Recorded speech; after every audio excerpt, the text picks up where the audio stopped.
मरुधरा का महामंच, सियासत और समाज के मजे हुए महान नायक, देखिए शख्सियत, सिर्फ मरुधरा टाइम्स पर। नमस्कार, मैं मनीषा शर्मा मरुधरा के खास कार्यक्रम शख्सियत में आज आपको एक ऐसी शख्सियत से रूबरू करवा रही हूँ जो कि राजस्थान प्राइवेट स्कूल एसोसिएशन के अध्यक्ष हैं, श्री कैलाश चंद जी शर्मा। कैलाश जी प्राइवेट स्कूल्स के हितों और अधिकारों के लिए हमेशा से अपनी आवाज़ बुलंद करते रहे हैं। तो आइए आज हम चर्चा करते हैं कैलाश चंद शर्मा से। कैलाश जी, मरुधरा के इस खास कार्यक्रम में आपका बहुत बहुत स्वागत है। धन्यवाद। हमारे दर्शक आपसे जानना चाहेंगे कि आज जब इतना संकट सबके सामने खड़ा हुआ है, हर क्षेत्र आर्थिक संकट से जूझ रहा है, तो ऐसे समय में निजी शिक्षण संस्थाएं किस तरह की चुनौतियों को सामना कर रही हैं, किस तरह की समस्याओं का सामना कर रही हैं? पहली बात तो मैं आपको ये बात से अवगत करा देता हूँ कि सरकार की दोहरी नीति के कारण आज ये स्थितियाँ कोरोना महामारी को लेकर सभी व्यवसायियों को हट के शिक्षा के क्षेत्र में जो सरकार ने प्रतिबंध लगाए फीस को लेकर या स्कूल बंद करके, जो आज आर्थिक स्थिति से जो निजी विद्यालय गुजर रही है, ये बहुत बड़ी बात है। जब हमने बार बार सरकार को ज्ञापन भी दिए, बार बार उनको अवगत भी कराया कि जब आपने सभी तरह के व्यापारियों को संगठनों से बैठ के वार्ता की है तो उस वार्ता को शिक्षा संगठन को अलग अनदेखी क्यों की, लेकिन सरकार ने इस बात को नकारा है। आज ये सरकार की वजह से इस कोरोना महामारी को लेकर ये स्थिति पैदा होगी प्रदेश में कि लोग निजी विद्यालयों के आर्थिक स्थिति के कारण आज आत्महत्या की राह पकड़ रहे हैं। आज राजस्थान में ये स्थिति है कि 3 व्यक्तियों ने आत्महत्या कर ली है। फिर भी शिक्षा मंत्री महोदय ने, जब मैंने माध्यमिक शिक्षा बोर्ड में ज्ञापन प्रस्तुत किया तो शिक्षा मंत्री महोदय ने क्या जवाब दिया एक संगठन को कि भाई जब स्कूल नहीं तो फीस नहीं।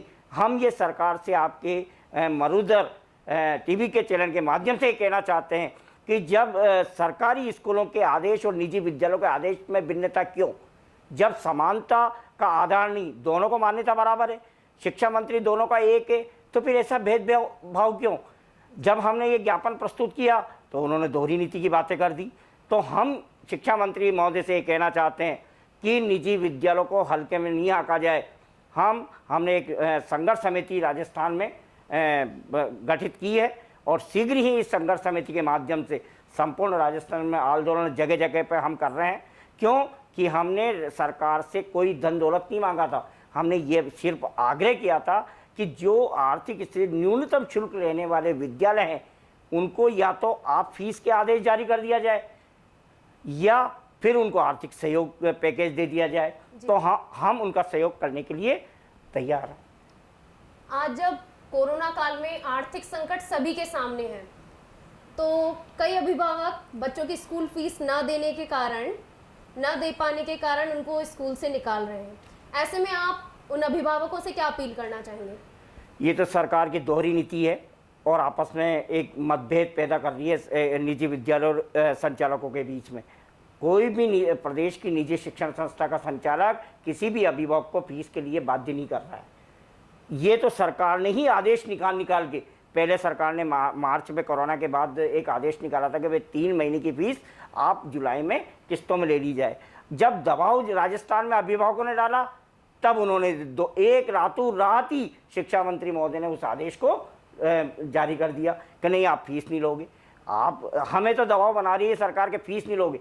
आपने स्कूल खोल दिया 24 तारीख से, आपके प्रवेश उत्सव हो रहे हैं, सारी योजना बन रही है और निजी विद्यालयों को बाध्यता बांध रहे हैं। ये कैसी राजनीति कर रही है सरकार आने वाले? और अभिभावक की, जहाँ तक आपने मेरे से प्रश्न पूछा कि भाई अभिभावक आंदोलन की राह पकड़ रहे हैं, फीस के लिए बच्चों को निकाल रहे हैं, ये गलत है। से आप क्या अपील करना चाहेंगे? मैं तो अभिभावकों से, प्रदेश के सभी अभिभावक राजस्थान के हैं, उनसे यही अपील करना चाहता हूं कि सरकार एक वोटों के राजनीतिकरण कर रही है, इससे दूर रहे। क्योंकि आपके बच्चा एक विद्या के मंदिर में जहाँ पर पढ़ता है वो संचालक आपसे विशेष प्रेम रखता है। अगर आपकी कोई आर्थिक स्थिति इस कोरोना महामारी को लेकर है तो आप स्कूल जाइए और उससे निवेदन करिए, वो फीस ही आपसे बाध्य नहीं करेगा, ऐसा कुछ भी नहीं। कैलाश जी, इस समय के अंदर ऑनलाइन क्लासेस का जोर बहुत बढ़ गया है। हर शिक्षण संस्थान ऑनलाइन क्लासेस का अरेंजमेंट कर रहा है, बहुत फायदेमंद भी माना जा रहा है, लेकिन कई पेरेंट्स इसको कारगर नहीं मानते हैं। ये आपने बहुत अच्छा इस बारे में आप क्या कहना चाहेंगे? ये आपने बहुत अच्छा प्रश्न किया है ऑनलाइन का।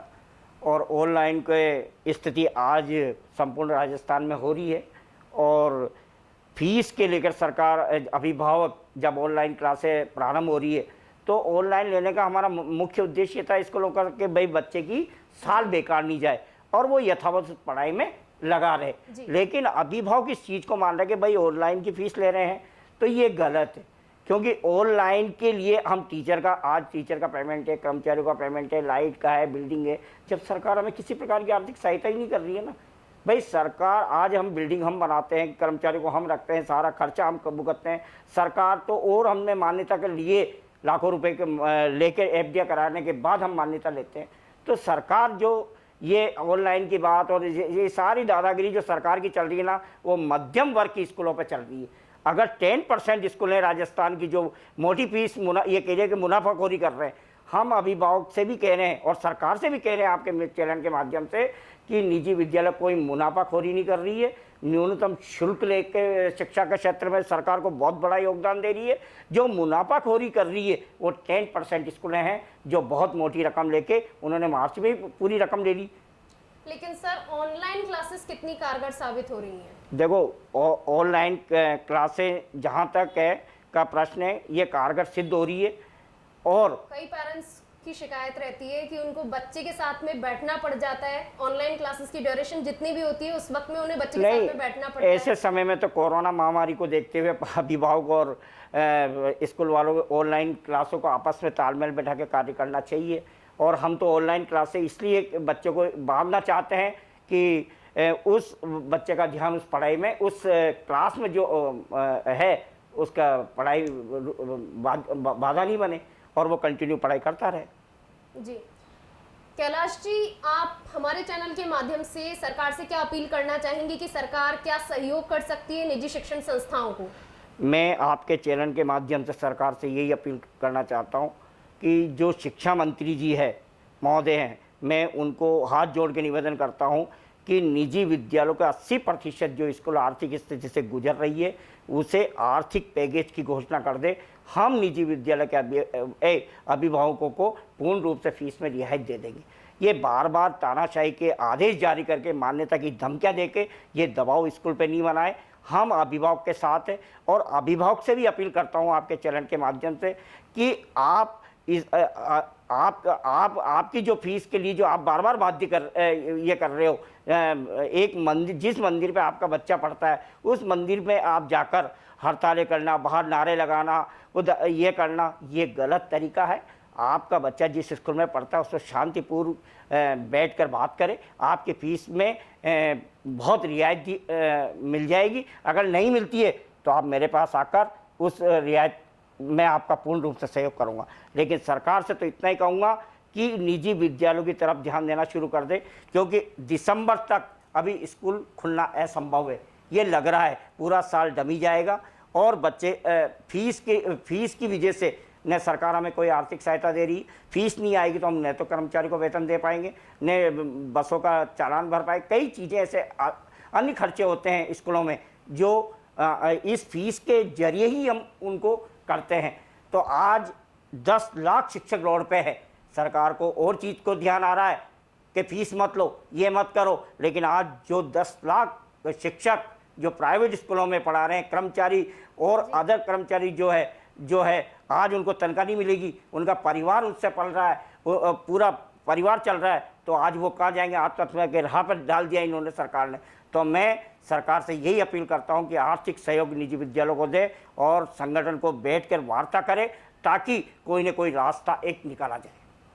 कैलाश जी, आपने हमारे इस कार्यक्रम में हमें इतनी सारी जानकारी साझा की, हमारे दर्शकों से मुखातिब हुए, इसके लिए आपका बहुत बहुत धन्यवाद।